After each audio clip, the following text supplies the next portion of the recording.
बाबा जब स्कूल में पढ़त रहे, जैया होमवर्क ना करे रही, वैया मार साहब मुर्गा बनाए दे। अब मुर्गा बनाए के काहे काओ कुकड़ू को ना कही तो मार साहब मारे, और जब कह दी कुकड़ू को तो लड़कियां दांत चियार चियार हंसे। 2 साल तोरा भाई जेले, सब लड़कियां इंटरवल में मजा ले, छुट्टी में मजा ले। 2 साल बाद दिन बदला।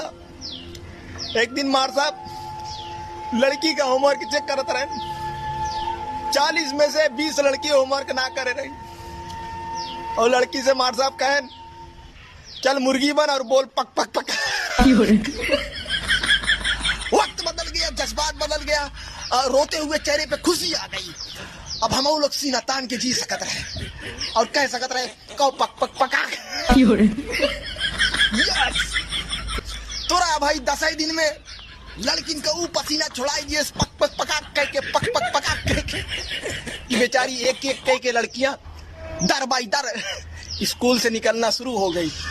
पर जवन जवन लड़की गायब भाई, आज से 20-22 साल की जिंदगी खत्म हो गई है, कब वो सामना ना हुआ है।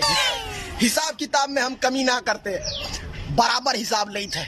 पहले स्कूल में लेते रहे, आज सोशल मीडिया पे लेते।